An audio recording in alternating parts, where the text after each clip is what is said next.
La cité de Clarence-Rockland tient ce mercredi 14 mai son exposition de gestion des urgences.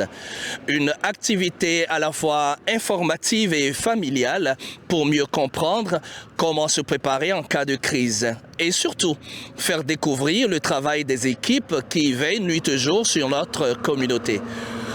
TVC 22 est sur place pour vous tenir informés. Fait que dans le fond, l'exposition qu'on a aujourd'hui, ça fait 3 jours. On a les écoles qui sont venues durant le jour et aujourd'hui, on a l'open house pour les résidents de la municipalité de Clarence-Rockland. Fait que le but de l'expo, c'est d'avoir toutes les organisations et les agences qui ont un rôle dans la gestion d'urgence. Des organisations qu'on ne remarque pas souvent qu'on travaille avec, mais qui ont un très gros rôle quand ça vient à la gestion d'urgence. On est ici aujourd'hui à la caserne de Clarence-Rockland avec le service d'incendie pour démontrer les risques associés quand on a un désastre quelconque de, mettons, une panne d'électricité ou quoi que ce soit, ou est-ce que des fois les gens vont utiliser des génératrices, des chandelles ou divers appareils pour chauffer ou faire de la cuisson. Donc ici, on a une démonstration de divers. On encourage les gens à identifier les dangers qu'ils peuvent avoir lorsque sont dans les maisons et tout. Alors que notre force de pompiers est toujours à l'affût d'aider ceux qui en ont besoin, certains citoyens sont aussi prêts. OK, fait que nous autres, on est une organisation essentiellement de militaires retraités, mais il y a aussi des civils qui viennent et qui participent.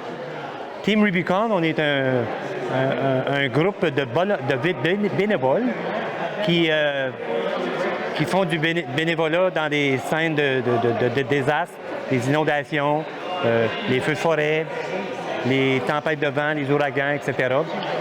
Oui, mais durant le DLHO, on a participé à aider pour ça, absolument, oui. Il y a quelques semaines, on était à Crystal Lake. On a clairé le bois. C'est un genre de colonie de vacances pour les personnes handicapées.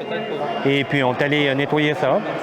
Il y a 2 ans, on était allé à Cap-Breton, où il y avait beaucoup de neige. Donc, on a aidé les gens à déblayer leur maison pour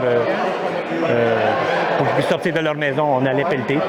Dans le fond, la raison qu'on a des parents avec les enfants, c'est aussi qu'on a envoyé des mémos aux écoles pour qu'ils viennent faire un tour aussi après les heures. Mais c'est bien d'avoir avec les enfants pour démontrer c'est quoi la valeur d'avoir un plan d'évacuation pour la maison, de se faire un plan pour quand on a besoin quand on manque d'électricité. Okay? Quand il y a des gros vents, des tornades, des choses comme ça, essayer de faire la préparation à des urgences comme ça. Selon Jacob Chenier, il est important de ne pas seulement prévenir, mais aussi d'être préparé pour l'inattendu. Dans le fond, c'est un petit peu de tout. Okay? On doit faire de la preparedness, qu'on appelle en anglais. De la prévention. La prévention, OK, pour dire aux gens comment ils peuvent mieux se préparer, OK?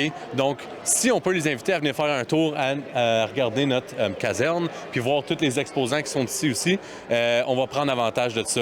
Fait que c'est un petit peu de ça. On va aussi aux écoles faire des présentations aux 4e année souvent, un petit peu comme les pompiers pour la semaine de prévention des feux. Une activité qui rappelle que la sécurité est véritablement l'affaire de tous.